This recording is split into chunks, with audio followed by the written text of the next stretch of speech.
红楼梦》是一部聚焦女性群像的作品，作者在小说的开端处就说，自己写作这部书的目的，就是要将闺阁女儿们的事迹昭告天下，以让人们了解这些闺阁女子们所拥有的超凡品行和才能。同时，作者又进一步指出，这本书的主旨可以概括为千红一哭，万艳同悲。也就是说，这些美好的有才能的女子，最终都逃不出悲惨的命运。所以，《红楼梦》又是一部咏叹当时女性悲剧命运的悲歌。中国的古典小说很少以女性作为主角，《三国演义》《水浒传》都是男性群像。在《三国演义》里，女性角色多是群雄争霸的附庸和工具，而《水浒传》中的女性更是以负面角色居多，非奸即淫。金瓶梅则破天荒地以女性作为写作主体，书写了以潘金莲、李瓶儿、庞春梅为代表的众多女性形象。中国古代女性们的喜怒哀乐、悲欢离合，第一次如此鲜活地呈现在小说之中。《红楼梦》的作者显然深受金瓶梅的影响，且《红楼梦》又进一步把这一主题发扬光大。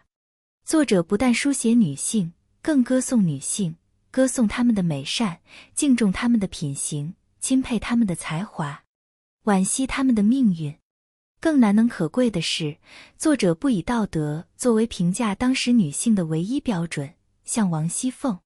秦可卿这样有明显道德缺陷的女性，仍然因为她们的能力和眼界，跻身金陵12钗政策。而《红楼梦》书中主要的女性角色，涉及社会的各个层级，她们都被作者收录进了一个情榜之中。这一情榜的每一册都有12位女性，共分为9册，合计108位女性。这正对应着《水浒传》里的100单八将、108位绿林英雄。情榜中的女子们，则是《红楼梦》作者心目中的108位脂粉英雄。不同于西方男女有别的传统思想，在传统中国，往往更看重尊卑有序的阶级秩序。从女娲造人的上古神话故事，我们能知道，女娲在一开始团土造人的时候，并没有特别区分男女，而当她发现捏黄土造人太麻烦时，便用泥浆甩在地上来造人。于是，黄土捏的人便是富贵的人，泥浆造的人便是大多数的贫贱之人。而西方圣经中上帝造人的故事则大不相同，上帝同样是用泥土造人，但他先只造了一个男性亚当，而后只从亚当身体上取下一根肋骨，造了女性夏娃。且在伊甸园里，是夏娃先受了蛇的诱惑，而后又引诱亚当一起偷吃禁果，才遭到上帝的惩罚。这两种截然不同的传说故事，代表了东西方对男女性别的截然不同的认识。显然，古代中国在文化起源之时，女性地位并不低，且造人的女娲本身就是女性。可见，中国人原本就没有男尊女卑的思想桎梏，人们更看重尊卑的秩序，强调人的阶层属性。而西方社会在文化起源处，就埋下了男尊女卑的思想基础。夏娃作为亚当身体的一部分，天然地成了男性的附属，且夏娃作为女性始祖，被描绘成了男性堕落的根源。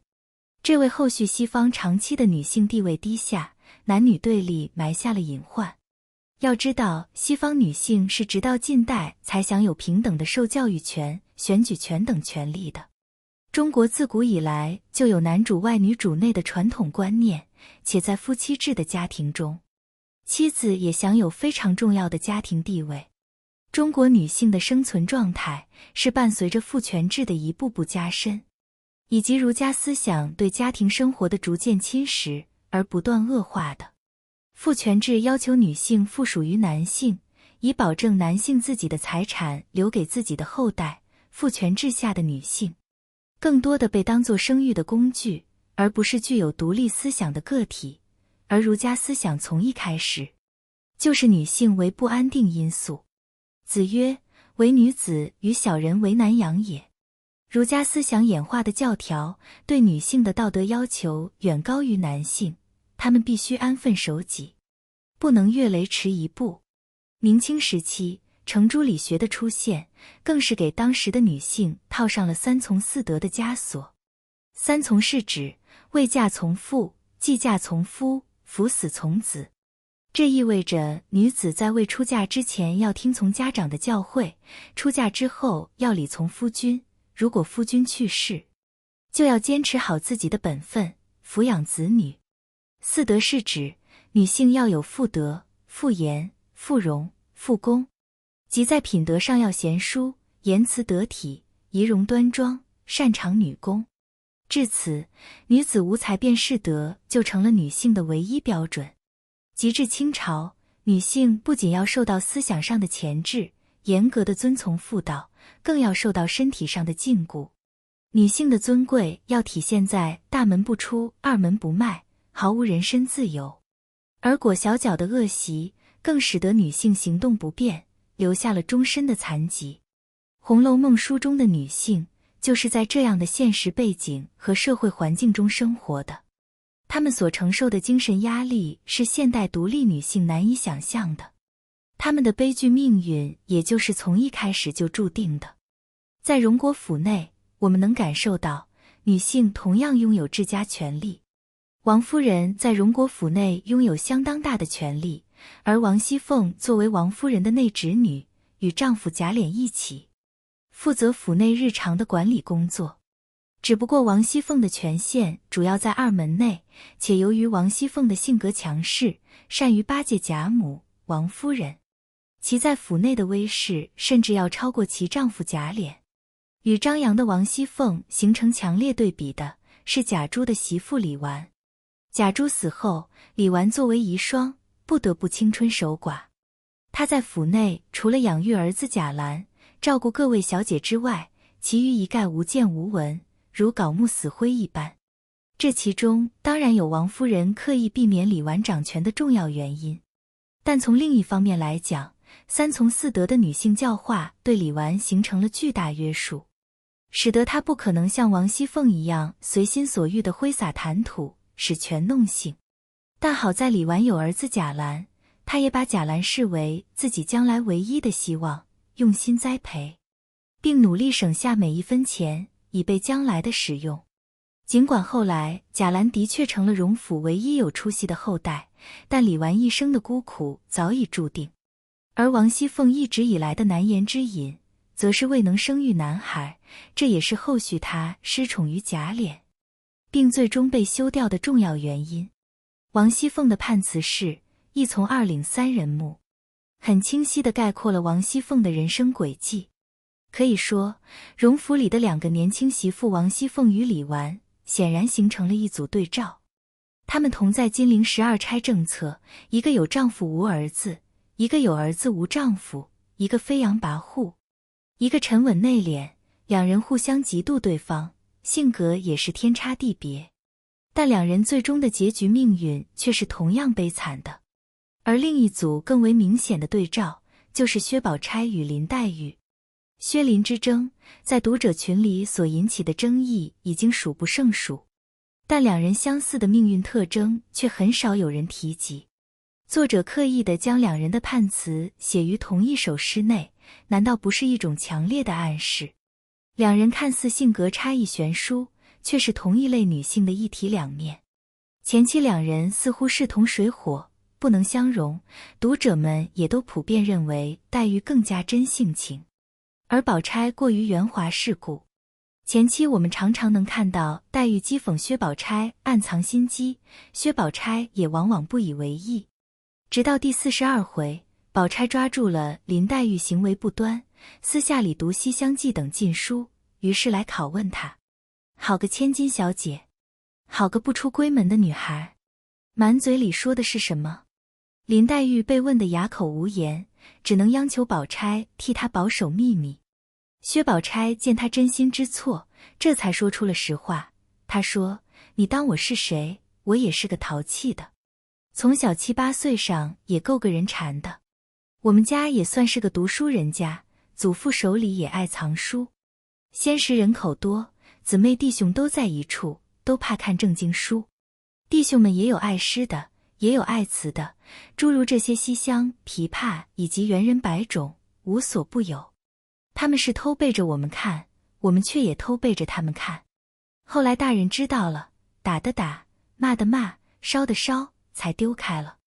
所以咱们女孩家不认得字的倒好，你我只该做些真纸纺织的事才是，偏又认得了字，既认得了字，不过捡那正经的看也罢了。最怕见了些杂书，移了性情，就不可救了。一席话说的林黛玉垂头吃茶，心下暗服，唯有答应是的一字。而到了第45回，金兰契互剖金兰语，黛玉对宝钗敞开了心扉，宝钗反过来开了黛玉的玩笑，两人互诉心事，同病相怜，在这一刻钗黛合一，从此再无嫌隙。对于这钗黛二人的理解，我们显然不应该脱离当时的时代背景，以现代人的眼光来评价其优劣。在某种意义上来讲，这两人都是绝代佳人，也都才华横溢。但在那样一个女性被严重束缚的年代，两人所承受的道德规范、现实压力，以及情感上的压抑，都是同样巨大的。只不过黛玉更像是年轻的宝钗，而宝钗则是被现实拷打后的黛玉。而可叹停机德，堪怜咏絮才，玉带林中挂，金簪雪里埋的判词，则预示着两人会走向同样的悲惨的结局。贾宝玉作为大观园里唯一的男性，他不仅见证了这些女性的美好和才华，更深刻体察到了她们内心深处的痛苦、压抑。于是贾宝玉说，男人是泥做的骨肉，女儿是水做的骨肉。这样的总结显然来自于女娲造人的传说，又区别于传说故事。因为在作者心目中，女性的才华和能力实际上高于男性。而《红楼梦》正是这样一部通过歌颂女性、同情女性、揭露女性被压抑的现实主义作品，堪称女性主义的先驱。现代社会的女性整体的生存状态已经不可同日而语，但男女不平等的现实仍然没有改变。在西方社会轰轰烈烈的女性主义运动中，涌现出了一批女性导演、作家、思想家、政治家，她们相继登上历史舞台，展示自己的能量。与此同时，原本并不注重男女有别的东方大国，却越来越强调男尊女卑。